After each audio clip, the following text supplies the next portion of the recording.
There's clearly a dialing up of the collective international position because the situation is dire. The real test of the words will be whether we can get that aid in. We are there on the border right now. We have thousands of trucks ready to go. We know how to do this. We've done it before, and we are demanding that the world back us in pushing Israel to let us get in and reach those people who are starving right now.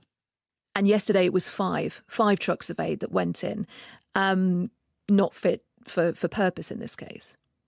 No, that's a drop in the ocean. And let's be clear, those 5 trucks are just sat on the other side of the border right now. They've not reached the communities they need to reach.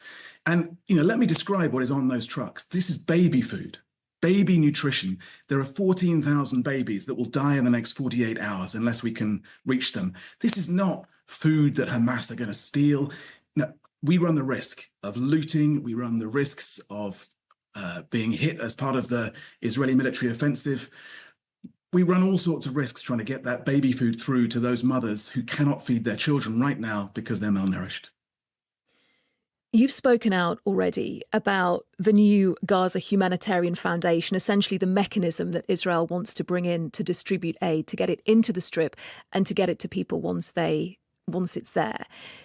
Humanitarian organisations and you say that what you have in place already works perfectly well.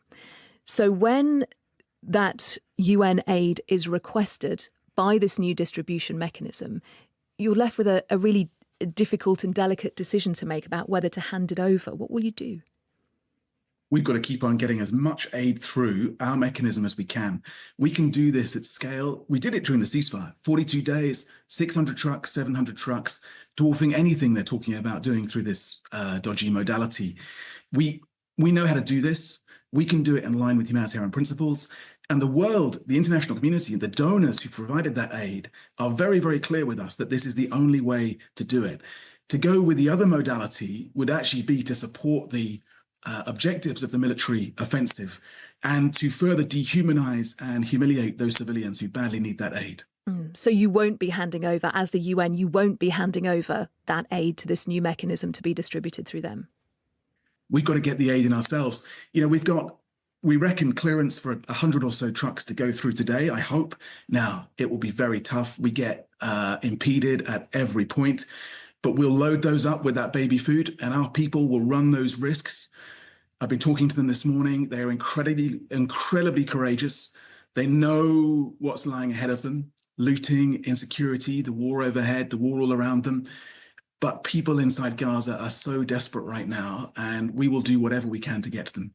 That looting and insecurity, that is the reason that Israel has given for trying to change the mechanism. I just wonder, looking ahead, Israel has made it clear that they only want this new mechanism to be used to distribute aid. So potentially we are in a situation where, as you say, there is thousands of trucks, thousands of tons of aid waiting to be used. And it might not get there if you won't give it to the new mechanism. What would you do in that situation? We are insisting, and will carry on insisting with all our partners, and you've heard those strong voices raised across the international community, that we have unimpeded aid in line with humanitarian principles. We know how to do this. We've got the people inside. We know how to stop Hamas getting anywhere near this aid and making sure it gets to the civilians who so badly need it. There isn't an alternative to that. And so we'll keep trying. And I think you'll hear those voices very, very clear across the international community in support of what we're doing. You talked about the need to prevent genocide in Gaza, and obviously your use of that word as a member of the UN has attracted attention. Have you had any pushback about your, I presume, well-informed choice to use that word? Well, I did pick my words very carefully in the Security Council and weighed with great thought and care what I should say. I felt that we needed to jolt the international community. We needed this wake-up call. People can see what's going on, but we as humanitarians, because we're on the ground, we've got the most informed view. We're there every day. And of course, this is a crisis that as journalists, you can't get in to cover. So we know what's going on. And I felt it was important to drive that home to the Security Council. I'm not a lawyer. It's for the lawyers and the politicians over time to decide what this has been.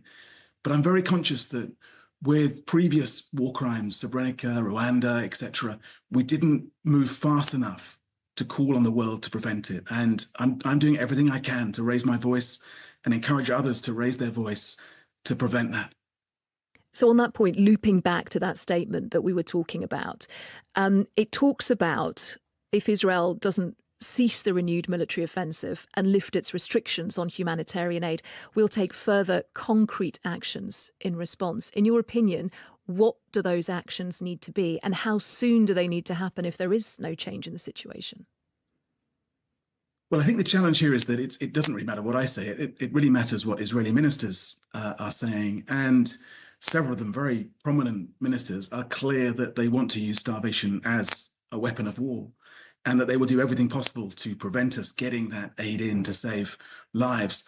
So I think you're seeing that clear ratcheting up from those countries and beyond those countries, incredibly strong statements in the last few days. You'd have to ask them what they might do next. There's a big conference coming up at the end of June at which several countries may recognize a Palestinian state.